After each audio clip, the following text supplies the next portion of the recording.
Hello friends, कैसे हो आप सब। आई होप आप सब अच्छे होंगे, आपकी प्रिपरेशन अच्छी चल रही होगी। आज की वीडियो में हम लेके आए हैं परफेक्ट कंपटीशन। पिछली वीडियो में हम डिस्कस कर चुके हैं market structure and it's classification, यानी कि फॉर्म्स ऑफ मार्केट। उसको हमने बेसिक उनकी डेफिनेशन पढ़ी थी। आज हम डिटेल में one by one forms of market को डिस्कस करेंगे। तो आज की वीडियो में हम परफेक्ट कंपटीशन को डिटेल में डिस्कस करते जाएंगे, ठीक है। तो आइए स्टार्ट करते हैं अपनी वीडियो।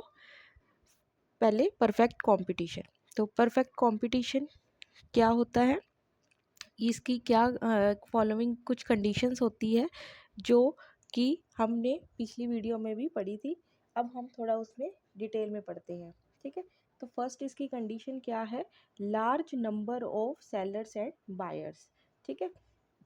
तो इसकी फर्स्ट कंडीशन है हमारी, if there are many firms in any industry, anyone can increase or decreases its own output quite substantially without the slightest fear that there will be a significant change in the price of a product in the market, ठीक है। Individual firm therefore takes the prices as given, यानी कि यहाँ पे क्या है, large number of buyers and sellers होते हैं। तो यहाँ पे जो इकोनॉमी मार्केट होती है प्राइस टेकर होती है, ठीक है। तो ये फर्स्ट कंडीशन है जो कि परफेक्ट कंपटीशन की, large number of seller and buyers, ठीक है।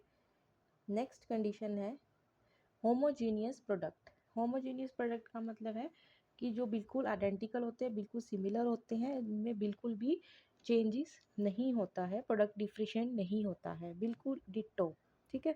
परफेक्ट कंपटीशन में ये तभी पॉसिबल है जैसे when the product of all the forms in an industry is homogeneous, ठीक है। जैसे कि आप एक वेरका खीर का एग्जांपल ले लीजिए। आप किसी भी मार्केट या किसी भी बूथ पे जाओगे, ठीक है, तो वहाँ पे आपको क्या मिलेगी, सेम सिमिलर टाइप की आपको उसमें खीर का जो मिलेगी। तो ये एग्जांपल हम ले सकते हैं होमोजीनियस प्रोडक्ट का, ठीक है। तो ये हमने लिखा है above two condition when enforce into the month. जब ये दोनों कंडीशन आ जाए तो every firm average revenue curve is horizontal. इसी की वजह से क्या होता है, होमोजीनियस प्रोडक्ट और large number of seller buyers, यानी कि प्राइस टेकर हो जाता है। और प्राइस टेकर हो जाए तो वहाँ पे हमारा जो फॉर्म का एवरेज रेवेन्यू, एवरेज यानी रेवेन्यू मीन्स कि प्राइस जो होता है फॉर्म का वो हॉरिजॉन्टल हो जाता है। तो अगर क्वेश्चन में कभी ऑब्जेक्टिव एमसीक्यू क्वेश्चन में आ जाए कि वाई एवरेज फॉर्म का एवरेज जो रेवेन्यू कर्व है वो हॉरिजॉन्टल क्यों होता है, तो उसका रीज़न हो जाएगा एक तो कि large number of buyer and sellers, दूसरा होमोजीनियस प्रोडक्ट। और इसकी वजह से क्या हो जाता है, मार्केट में प्राइस वो टेकर फॉर्म क्या होती है, प्राइस टेकर होती है। इसीलिए जो AR जो होता है वो इक्वल टू PR और हॉरिजॉन्टल एक्स एक्सिस के पैरेलल होता है, ठीक है। नेक्स्ट इसकी कंडीशन है C, freedom of entry and exist of forms. देखो इसमें क्या होता है परफेक्ट कंपटीशन में कि फॉर्म्स को कोई भी लाइक वो नहीं है, इम्पोज नहीं की गई है कि आपको फोर्सफुली कि आपको इसमें स्टे रहना है। आप शुड बी फ्री होता है एंटर और लीव द इंडस्ट्री। अगर तो क्या होता है कि एक्स प्रॉफिट हो रहे होते हैं किसी भी फॉर्म में, तो क्या होगा कि एंट्रेंस आ जाएंगे तो उसको फ्री एंट्री है। और अगर लॉसेस होते हैं तो कोई भी फॉर्म वो लीव कर सकती है, ठीक है। तो ये यहाँ पे बता रखा है कि परफेक्ट कंपटीशन में एंट्री जो होती है एग्जिस्ट वो फ्रीडम होती है, यहाँ पे फॉर्म्स के लिए कोई भी बाउंडेशन नहीं होती है, ठीक है। और लॉन्ग रन में क्या होता है, जहाँ पे ओनली नॉर्मल प्रॉफिट होते हैं, वो हम आगे डिस्कस करेंगे कि क्या नॉर्मल प्रॉफिट होते हैं और कैसे लॉन्ग रन में वो नॉर्मल प्रॉफिट ही क्यों होते हैं, ठीक है। तो बस यही समझ लीजिए इस कंडीशन में कि जहाँ पे एंट्री और एग्जिट ऑफ फॉर्म्स क्या होती है, फ्री होती है, ठीक है। जब प्रॉफिट होंगे तो वो एंटर करेगी और जब लॉसेस होंगे तो वो लीव कर सकती है, ठीक है। नेक्स्ट अब हम पढ़ेंगे इसकी अजम्पशंस। ये तो थी कंडीशन जो कि परफेक्ट कंपटीशन के लिए फुलफ़िल होती है, जो कि रिक्वायरमेंट है, ठीक है? तभी हम कह सकते हैं कि मार्केट में परफेक्ट कॉम्पिटिशन है। अब हम इसकी अज़म्पशन पढ़ते हैं। परफेक्ट कॉम्पिटिशन में क्या होता है, क्या अज़्यूम करके चलते हैं हम? तो फर्स्ट हमारी जो अज़म्पशन है, परफेक्ट नॉलेज। जो बायर्स और सेलर्स के बीच नॉलेज होती है किसी भी प्रोडक्ट को या उसके प्राइस को लेके, वो क्या होती है, गिवन होती है। यानी कि सबको पता होता है कि ये, जैसे हमने एग्जांपल लिया होमोजीनियस प्रोडक्ट का, कि मेरे का जो खीर है, जो उसका पैकेट में एमआरपी लिखा होगा, वो आप कहीं भी जाओगे तो उसका एमआरपी सेम रहेगा, ठीक है? तो इसका मतलब कि प्राइस को हम डिफ्रेंशिएट या चेंज नहीं कर सकते, ठीक है? इसलिए ये प्राइस टेकर होती है फॉर्म, ठीक है? इसी तरह सेलर ना हायर प्राइस चार्ज कर सकता है, ठीक है? और ना ही बायर उसको उसको लो प्राइस पे ले सकता है, ठीक है? तो जो मार्केट में प्रेवेलिंग प्राइस होता है, उसी को उसको हम कहते हैं कि परफेक्ट नॉलेज है बायर्स एंड सेलर्स के बीच। ये कंडीशन किस में होती है, परफेक्ट कंपटीशन में होती है, ठीक है? एक single price of the commodity must prevail in the market. Next, perfect mobility of resources. जो भी फैक्टर ऑफ प्रोडक्शन जो भी होते हैं, जैसे लेबर कैपिटल, यहाँ पे हमें लेबर को लेके चलते हैं कि जैसे वो फ्री होते हैं, कहीं भी वो काम करे, कहीं भी वो रिसोर्सेज को यूज़ करे, तो वो फ्रीली मोबिलिटी होती है, उनमें कोई भी उसमें कोई भी कॉस्ट या उसमें कुछ भी नहीं, कोई कंडीशंस नहीं होती है, ठीक है? तो परफेक्ट कंपटीशन में परफेक्ट मोबिलिटी ऑफ रिसोर्सेज होती है, ठीक है? उसके बाद नेक्स्ट जो है, एब्सेंस ऑफ आर्टिफिशियल रिस्ट्रिक्शंस। यहाँ पे क्या है, आर्टिफिशियल रिस्ट्रिक्शंस यहाँ पे बता रखा है कि गवर्नमेंट, ठीक है, गवर्नमेंट या कोई भी एंटिटी या कोई भी जो कि मार्केट को फेलियर कर सकती है, इंटरप्ट करती है, ठीक है? तो यहाँ पे जो भी प्राइस जो होता है हमारा, वो डिटरमिन होता है बाय द मार्केट फोर्सेस, ठीक है? यहाँ पे गवर्नमेंट का कोई भी रोल नहीं होता है, नो कंट्रोल ओवर प्राइस, ना वो प्राइस पे उसमें कोई चेंजेस कर सकती है, ठीक है? तो स्मूथ फंक्शनिंग किसके थ्रू चलती है परफेक्ट कंपटीशन में, बाय द मार्केट फोर्सेस, ठीक है? नेक्स्ट इसकी जो अजम्पशन है हम लेके चलते हैं, एब्सेंस ऑफ ट्रांसपोर्ट कॉस्ट। तो यहाँ पे परफेक्ट कंपटीशन में कोई भी ट्रांसपोर्ट कॉस्ट नहीं होती है, चाहे आप मार्केट को कहीं भी प्रोसेस करो, कहीं भी आप उस प्रोडक्ट को बेचो, तो ये नहीं है कि उस जगह पे ज़्यादा कॉस्ट लग रही है तो उसका प्राइस ज़्यादा होगा, यहाँ पे अगर उसका कहीं कॉस्ट कम लग रही है तो प्राइस कम हो जाएगा, ठीक है? तो वो आइडेंटिकल है, वो प्राइस टेकर है, एवरी जगह वो क्या है, सेम रहेगा, ठीक है? तो ये थी हमारी परफेक्ट कंपटीशन की डेफिनेशन। अब देखिए परफेक्ट वर्सेस प्योर कंपटीशन। कई जगह क्या होता है कि परफेक्ट और प्योर कंपटीशन में आप डेफिनेशन आ जाती है एग्ज़ाम्स में, ठीक है? तो प्योर कंपटीशन में बहुत जगह डेफिनेशन आती है, ठीक है? तो परफेक्ट और प्योर सिमिलर नहीं है, इनमें डिफरेंस है। तो वो क्या है, वो देखिए।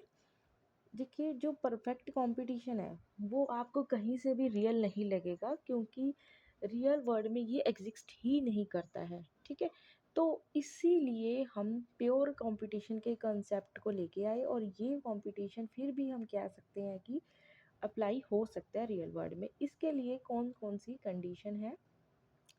तो the market will be said to be have pure competition when the condition of number one, perfect mobility of resources. हाँ, रिसोर्सेज को हम कह सकते हैं कि वो परफेक्ट प्रोड्यूस कहीं भी जाके कर सकते हैं, मोबिलिटी हो सकती है, ठीक है?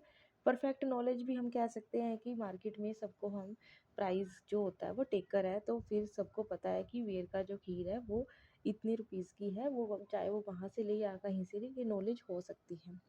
No transport cost. हाँ, कॉस्ट भी कई सम एक्सटेंट, यहाँ लिखा ना, are relax to some extent, कहीं हद तक कह सकते हैं कि कॉस्ट भी नहीं हो।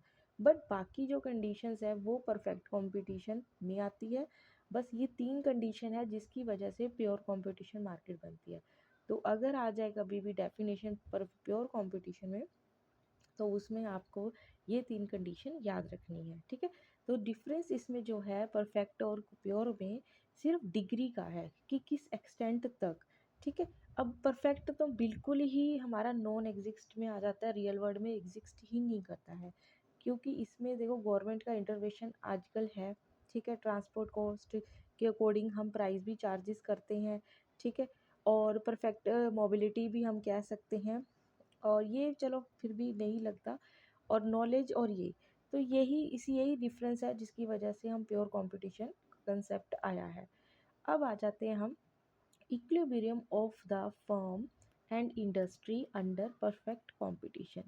कैसे हमारा प्राइस डिटरमिन होता है, कैसे फर्म प्रॉफिट अर्न करती है, कैसे लॉसेस होते हैं, ये सब हम फर्म और इंडस्ट्री का करेंगे। फर्म होते हैं इंडिविजुअल मार्केट और इंडस्ट्रीज होती है कलेक्शन ऑफ इंडिविजुअल मार्केट, ठीक है। तो जनरल कंडीशन कौन सी है इक्विलिब्रियम ऑफ द फर्म की, पहले हम वो डिस्कस करते हैं। तो इसके लिए हम दो कंडीशन होती है, ठीक है। अब हमने क्या पढ़ा है अंडर परफेक्ट कंपटीशन में, क्या है कि हमारा जो प्राइस है वो क्या है, फर्म टेकर है तो वहाँ पे प्राइस क्या है, फिक्स है, ठीक है, मार्केट में। तो डिमांड जो होएगा वो, और AR जो रेवेन्यू कर्व होएगा वो क्या होएगा, इंडिविजुअल का हॉरिजॉन्टल स्ट्रेट लाइन होगा। ये अभी हमने ऊपर डिस्कस किया है।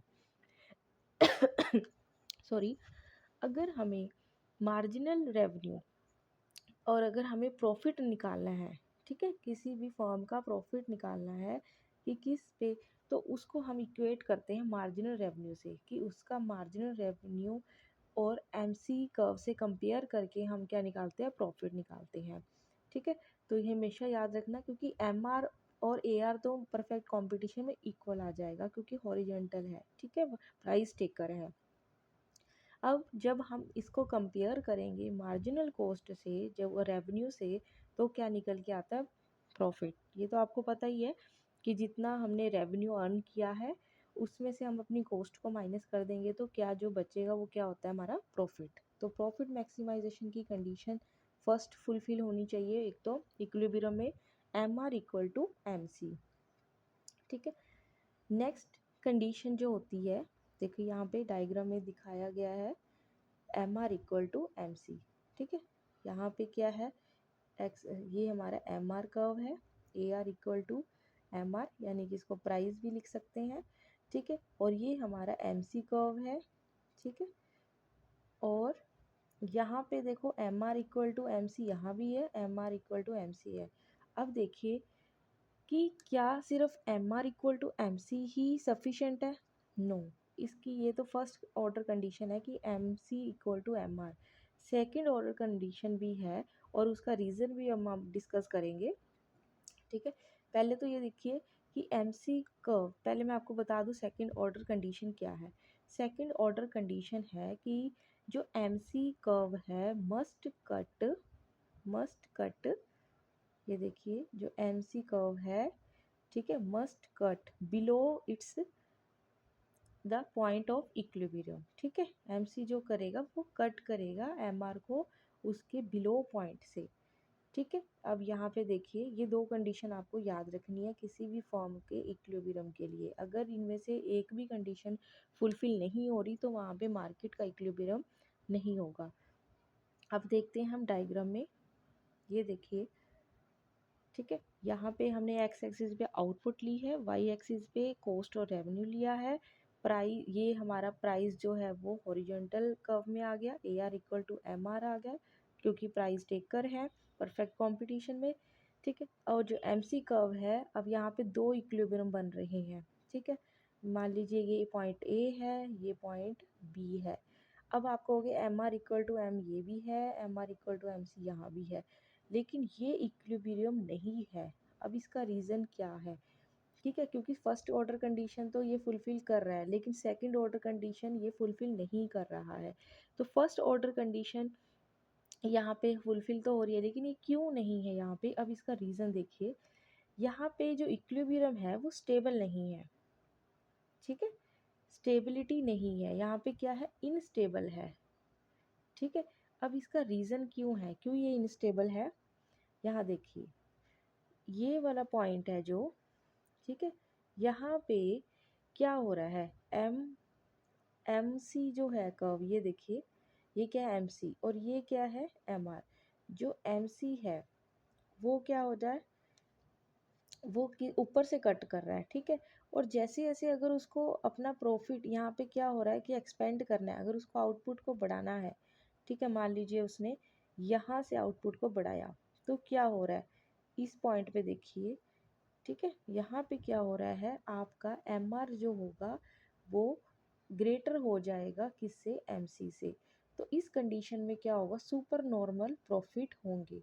और सुपर नॉर्मल प्रॉफिट में यानी कि यहाँ पे क्या हो रहा है कि जो फर्म क्या कर रहा है, प्रॉफिट ज़्यादा अर्न कर रहा है नॉर्मल प्रॉफिट से।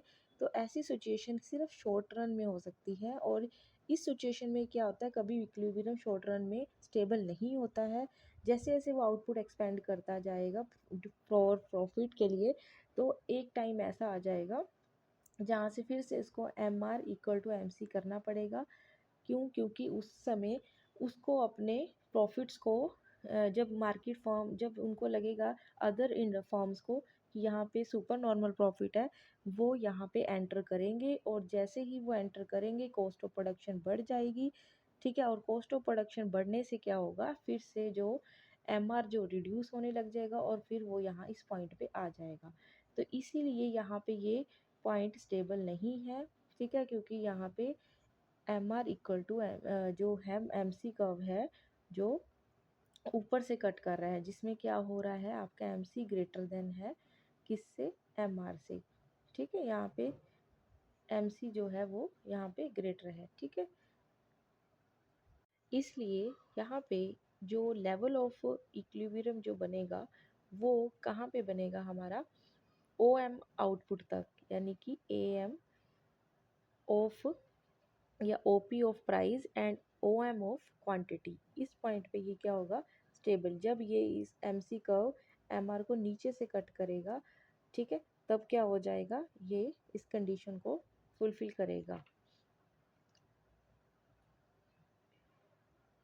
तो यहाँ पे हमारा एट द पॉइंट ऑफ ए पे हमारा क्या होगा, जो दोनों कंडीशन फुलफिल हो रही है, इसलिए यहाँ पे टी पे हमारी स्टेबिलिटी नहीं है और ए पे हमारी स्टेबल रहेगी, ठीक है। क्योंकि कोई भी फर्म इस पॉइंट से आगे नहीं जाएगी जहाँ पे उसको cost greater than M R हो जाएगा। क्यों, क्योंकि उसको लॉसेस लॉन्ग टर्म के लिए वो नहीं इनकर कर सकता, इसलिए यहाँ पे यही वो अपने स्टेबल पे रहेगा, ठीक है। तो ये पॉइंट हमारा क्या है, स्टेबिलिटी क्रिएट कर रहा है, इसीलिए इस पॉइंट पे हमारा इक्विलिब्रियम होगा। तो एम सी कर्व जहाँ पे बिलो करेगा, below it's M R curve, ठीक है। तो ये इसकी कंडीशन थी मार्केट इक्विलिब्रियम अंडर फॉर्म की, ठीक है। अब इक्विलिब्रियम ऑफ द इंडस्ट्री, अब इंडस्ट्री के लिए क्या होगा, ठीक है, इंडस्ट्री के लिए क्या होगा इक्विलिब्रियम। तो ये देख लीजिए, पहले तो वही है कि हमें ये इक्विलिब्रियम तो करना ही है, चाहे फर्म हो चाहे इंडस्ट्री। प्रॉफिट कंडीशन के लिए एम आर इक्वल टू क्या होगा, एम सी, ठीक है। सेकंड जो कंडीशन होएगी हमारी, जो इक्विलिब्रियम जो इंडस्ट्री का होगा वो सिर्फ अर्न करेगा नॉर्मल प्रॉफिट, ठीक है। अब देखिए, और नॉर्मल प्रॉफिट और एवरेज कॉस्ट का कि नॉर्मल प्रॉफिट क्या होते हैं, ठीक है। तो नॉर्मल प्रॉफिट क्या होते हैं, normal profit for any entrepreneur in an industry are those profits which are just sufficient to induce him to stay in the industry. यानी कि वो ऐसे प्रॉफिट जो कि उसे इंड्यूस करते हैं इंडस्ट्री में रहने के लिए, जहाँ पे ना तो ज़्यादा सुपर नॉर्मल प्रॉफिट हो रहे होते हैं, ना ही ज़्यादा उसको लॉसेस हो रहे होते हैं। और इसके ये नहीं है कि नॉर्मल प्रॉफिट है तो बस कुछ नहीं है, इसके अंडर देखिए क्या होता है, इसके under average cost of the firm, ये बहुत इंपॉर्टेंट लाइन है कि नॉर्मल प्रॉफिट में क्या होता है, average cost of the firm निकल रही होती है। अगर उसकी average cost of the firm भी नहीं निकल रही, तो वो, इसका मतलब नॉर्मल प्रॉफिट भी नहीं अर्न कर रहा, इसका मतलब कि उसको अपनी इंडस्ट्री को स्टॉप करना होगा।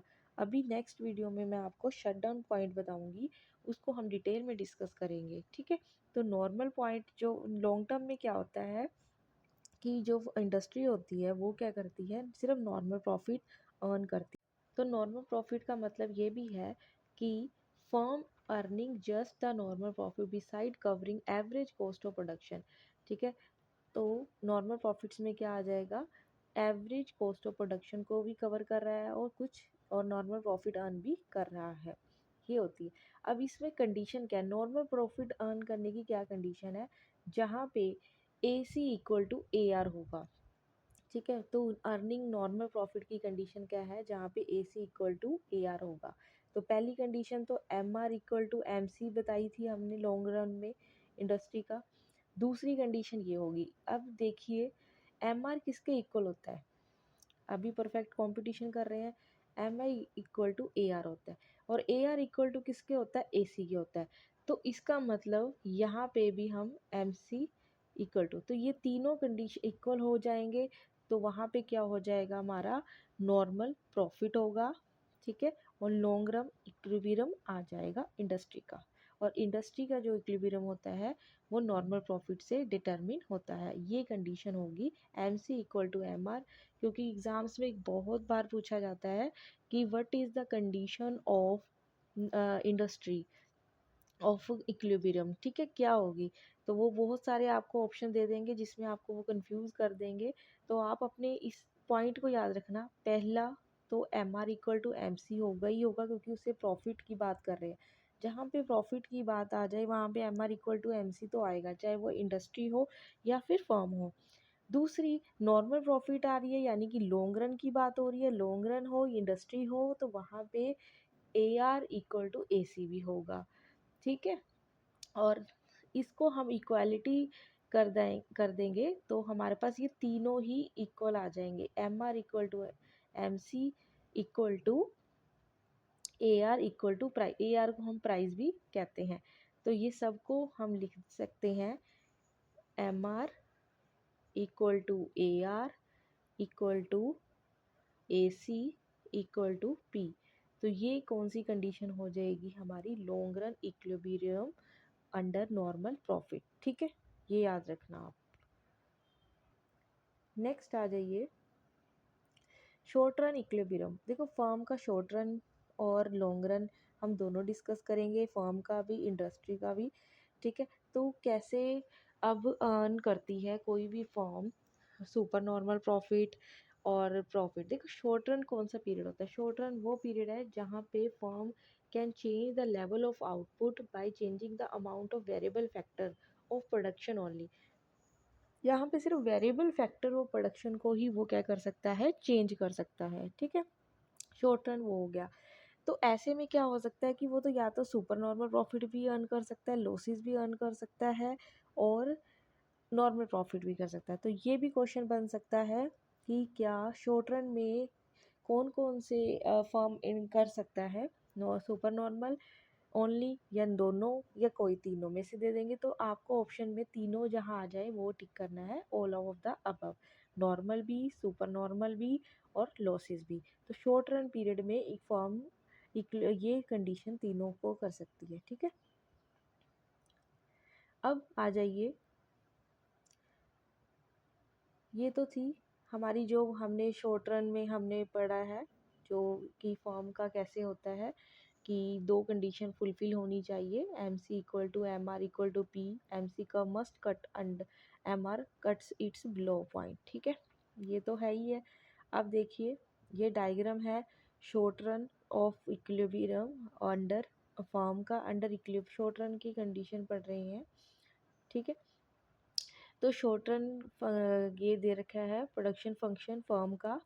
यहाँ पे क्या है, यहाँ पे देखिए क्या हो रहा है, ये है हमारा, अभी हमने पढ़ा था ना M R equal to M C, ठीक है। और ये हमारा हो गया, और उसके बिलो इट्स पॉइंट, ये तो हमारा हो गया मार्केट इक्विलिब्रियम पॉइंट, ठीक है। यहाँ पे क्या है, स्टेबिलिटी है, नॉर्मल प्रॉफिट और अर्न होते हैं। लेकिन अगर सुपर नॉर्मल प्रॉफिट देखिए, यहाँ पे क्या है, एवरेज कॉस्ट कर्व ये रहा, और ये एमसी इसको यहाँ से कट कर रहा है।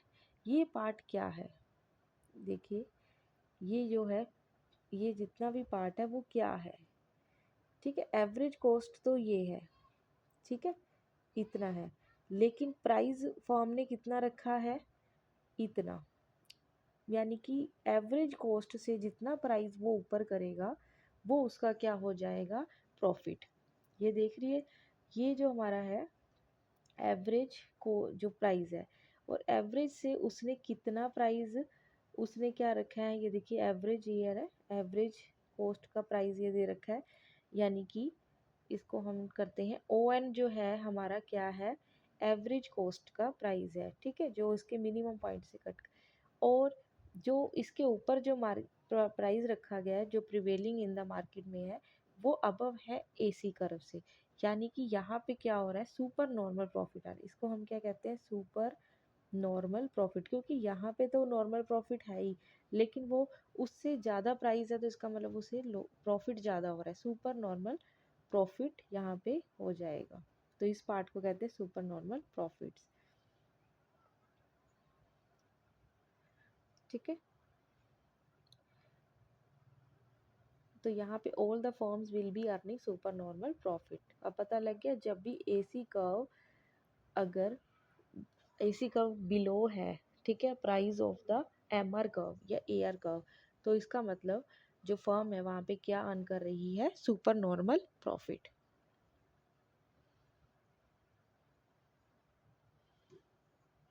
अब नेक्स्ट आ जाइए लॉसेस, ठीक है। अब शॉर्ट रन में फॉर्म को लॉसेस भी हो सकते हैं, इस डायग्राम से हम समझेंगे कैसे। ये देखिए एसी कर्व जो है, ये रहा एसी कर्व, ये एमसी कर्व है मार्केट इक्विलिब्रियम का। अब यहाँ देखिए आप, जो एसी कर्व है और प्राइस को देखिए, ए आर जो कर्व है, एम आर जो कर्व है, ठीक है, उसको देखिए। यहाँ पे क्या हो रहा है, एसी जो कर्व है वो क्या है, ओ एन, ठीक है, ओ एन लेवल पे क्या हो रहा है, ये किससे बड़ा है, जो मार्केट का M R A R price है उससे क्या है, ये हमारा ज़्यादा है, यानी कि यहाँ पे क्या हो रहा है, एसी जो है ग्रेटर है ए आर से, यानी कि अब क्या हो रहा है, कॉस्ट तो ज़्यादा लग रही है, प्रॉफिट कम हो रहे हैं, तो उसका मतलब उसे लॉसेस हो रहे हैं, ठीक है, लॉसेस हो रहे हैं, तो यहाँ पे क्या आ जाए, यहाँ पे फर्म क्या इनकर्न कर रही है, लॉसेस, ठीक है। तो ये कंडीशन हो सकती है शॉर्ट रन में कि फर्म जो शॉर्ट रन में सुपर नॉर्मल प्रॉफिट भी कमा सकता है और लॉसेस भी। तो यहाँ पे सुपर नॉर्मल प्रॉफिट की कंडीशन हमने जो पीछे वीडियो में की थी, कब होएगी, जब ए सी लेस देन होगा ए आर से, यानी कि या फिर ए आर ग्रेटर देन होगा ए सी से, यानी कि रेवेन्यू उसको ज़्यादा हो रहा है तो उसका मतलब वो सुपर नॉर्मल प्रॉफिट होगा। अगर ये दोनों ए सी और ए आर जो होंगे, अगर ए सी ग्रेटर देन होगा तो वो लॉसेस होंगे। और अभी हमने नॉर्मल प्रॉफिट में ऊपर डिस्कस किया था, जब no A C equal to A R condition करी थी ना, तो इसका मतलब जो लॉन्ग रन में हम करते हैं, जब शॉर्ट रन में, तो लॉन्ग रन में जो इंडस्ट्री का इक्विलिब्रियम निकलता है वो इससे निकलता है, ठीक है। तो क्या लॉसेस प्रॉफिट या नॉर्मल प्रॉफिट किससे डिटरमिन कर सकते हैं हम, एसी और एआर से, ठीक है। तो यहाँ पे क्या हो रहा है, हमारे लॉसेस हो रहे हैं। तो यहाँ पे देखिए, losses of firm will not necessary close down its production, ये हम एक शट डाउन पॉइंट पढ़ेंगे। इसका मतलब ये नहीं है कि लॉन्ग रन, मतलब कि अगर उसे लॉसेस हो रहे हैं तो वो क्लोज डाउन कर देगा अपनी प्रोडक्शन को, ये डिपेंड करता है, क्योंकि शॉर्ट रन का पीरियड है, ठीक है। अगर उसको लगता है कि शॉर्ट रन में लॉसेस अगर थोड़े टाइम के लिए है तो कोई बात नहीं, वो उसकी सिचुएशन पे डिपेंड करता है कि क्या वो अपनी कॉस्ट ऑफ प्रोडक्शन को निकाल पा रहा है या फिर उसके एवरेज वेरिएबल कॉस्ट कवर हो रही है। ये हम शट डाउन पॉइंट में डिटेल में इसको डिस्कस करेंगे। अभी आप ये देखिए कि कैसे firm super normal profit earn करती है, नॉर्मल प्रॉफिट और लॉसेस भी इनकर कर सकती है, इसके डायग्राम और इसकी कंडीशन को ध्यान में रखिए, ठीक है। अब आ जाइए, तो इससे हमें क्या पता लगता है कि, इससे हमें ये पता लगता है कि शॉर्ट रन में, ये देखिए, शॉर्ट रन में जो फर्म है अर्न सुपर नॉर्मल प्रॉफिट भी कर सकती है, लॉसेस भी, और नॉर्मल नॉर्मल प्रॉफिट भी, ये तीनों ही कर सकती है। अगर कभी ऑप्शन में आ जाए क्या शॉर्ट रन में फर्म सिर्फ सुपर नॉर्मल प्रॉफिट अर्न कर सकती है, या फिर सुपर नॉर्मल दोनों कर सकती है, या कोई भी नहीं, तो या फिर तीनों कर सकती है, तो ऑप्शन क्या होगा, जो तीनों ही आला होगा, सुपर नॉर्मल भी, जस्ट वाला भी, और लॉसेस भी, ठीक है। अब आ जाइए लॉन्ग रन इक्विलिब्रियम। अब ये देखिए लॉन्ग रन में ना लॉसेस होते हैं ना ही सुपर नॉर्मल प्रॉफिट होते हैं। क्या होते हैं? सिर्फ ओनली नॉर्मल प्रॉफिट। एक तो आपको बात यहाँ पे ध्यान रखनी है। क्यों नॉर्मल प्रॉफिट होते हैं? क्योंकि लॉन्ग रन कौन सा पीरियड होता है जहाँ पे लॉसेस नहीं हो सकते। क्यों? क्योंकि फर्म के पास सारे ही फैक्टर ऑफ प्रोडक्शन को वेरिएबल होते हैं, वो चेंज कर सकता है, अपने अकॉर्डिंग एडजस्ट कर सकता है। ठीक है, इसलिए ठीक है फर्म का साइज़ भी बहुत होता है, बड़े लेवल पे आउट जो प्लांट होता है उसका बहुत ज़्यादा होता है। और जब ज़्यादा प्लांट बड़ा होता है, आउटपुट ज़्यादा प्रोडक्शन के लेवल पे होती है, तो उसकी जो कॉस्ट होती है वो रिड्यूस हो जाती है। ठीक है, ये भी एक रीज़न है कि लॉन्ग रन में इंडस्ट्री जो होती है, जो फर्म वो क्या कर रही होती है, अर्न नॉर्मल प्रॉफिट कर रही होती है। नॉर्मल प्रॉफिट में आपको पता ही है जहाँ पे वो एवरेज वेरिएबल कॉस्ट को कवर करता है, कॉस्ट ऑफ प्रोडक्शन को कवर कर रहा होता है। और इस सिचुएशन में नो एंट्री और एंट्रेंस ना होते हैं, ना ही कोई फर्म एंटर कर सकती है, ना ही लीव करती है। क्योंकि लॉसेस नहीं होते तो वो लीव नहीं करती, और नॉर्मल प्रॉफिट्स में वो अर्न कर रही होती है। इसलिए कोई भी बाहर से फर्म एंटर नहीं करती, क्योंकि एंट्रेंस तभी होती है जब मार्केट में सुपर नॉर्मल प्रॉफिट होते हैं। ठीक है, तो यहाँ पे M C equal to M R, तो लॉन्ग रन में हमने ऊपर डिस्कस किया था जब हम नॉर्मल प्रॉफिट की बात कर रहे थे। फर्स्ट मार्केट जो कंडीशन होगी, ठीक है, प्रॉफिट मैक्सिमाइजेशन कंडीशन आपको याद रखनी है। नॉर्मल प्रॉफिट के लिए हमने कौन सी कंडीशन याद रखी थी? ए C equal to A are. ये ही डिटरमिन करती है हमारा short term super normal profit और नॉर्मल प्रॉफिट और लॉसेस। तो लॉन्ग रन में हम ए C equal to A are होती है, और इसी तरह इससे हमारी लॉन्ग रन इक्विलिब्रियम की कंडीशन निकल के आती है। ठीक है, जैसे मैंने ऊपर बताया था M C equal to M R है। ठीक है, एम आर और जो ए आर है वो भी एम आर के इक्वल है। ठीक है, पी है वो भी ए आर के इक्वल है। इन सबको इक्वेट कर देंगे तो हमारे पास ये वाली इक्वेशन आ जाएगी। ठीक है, ये लॉन्ग रन की या इंडस्ट्री की ये आपको कंडीशन याद रखनी है। ये रहा डायग्राम लॉन्ग रन का, जहाँ पे क्या हो रहा है नॉर्मल, जहाँ पे ए सी जो कर्व जो ए सी है यहाँ पे वही किसके इक्वल है? ए आर और एम आर के इक्वल है। ठीक है, अब देखिए लॉन्ग रन में क्या हो रहा होता है। लॉन्ग रन में लोएस्ट एक तो कॉस्ट होती है, इसका मतलब lowest point of average cost कब होता है? ठीक है, इसका मतलब यहाँ पे ऑप्टिमल यूज़ हो रहा होता है, ऑप्टिमल आउटपुट कहते हैं इस पॉइंट को। कॉस्ट ऑफ प्रोडक्शन मिनिमम होती है और नॉर्मल प्रॉफिट अर्न होते हैं। ठीक है, ये सारी कंडीशन भी आपको याद रखनी है। कई बार एमसीक्यू क्वेश्चंस में ये सारी कंडीशन आपको दे सकते हैं। All the firm industry are equally efficient, और सारे के सारे इसमें इक्वली एफिशिएंट होते हैं। कोई भी इसमें प्रोडक्शन का लॉस नहीं हो रहा होता है, कोई भी अंडर यूटिलाइज नहीं हो रहा होता है, सारे रिसोर्सेज एफिशिएंटली वर्क कर रहे होते हैं। तो लॉन्ग रन में ये सारी कंडीशन भी आपको याद रखनी ही है। इसलिए इसको most efficient factor of production भी कहते हैं, जहाँ पे लोअर कॉस्ट पे मोर देन आउटपुट होती है। ठीक है, तो ये था हमारा परफेक्ट कंपटीशन के अंडर जितना भी हमने पढ़ा, इंडस्ट्री का, फर्म का, लॉन्ग रन, शॉर्ट रन, ठीक है, losses, super normal profit, normal profits. ठीक है, अब नेक्स्ट वीडियो में परफेक्ट कंपटीशन में हम पढ़ेंगे एक तो सप्लाई कर्व ऑफ, ठीक है, और फर्म, और एक हम पढ़ेंगे शट डाउन पॉइंट। ये दोनों टॉपिक रह गए परफेक्ट कंपटीशन में, इसको हम नेक्स्ट वीडियो में डिस्कस करेंगे। आज के लिए इतना ही। अगर आपको मेरी वीडियो अच्छी लगे, हेल्पफुल लगे, तो आप सब्सक्राइब कीजिए, शेयर कीजिए, लाइक कीजिए। चलो मिलते हैं नेक्स्ट वीडियो में। Okay, bye bye, thank you.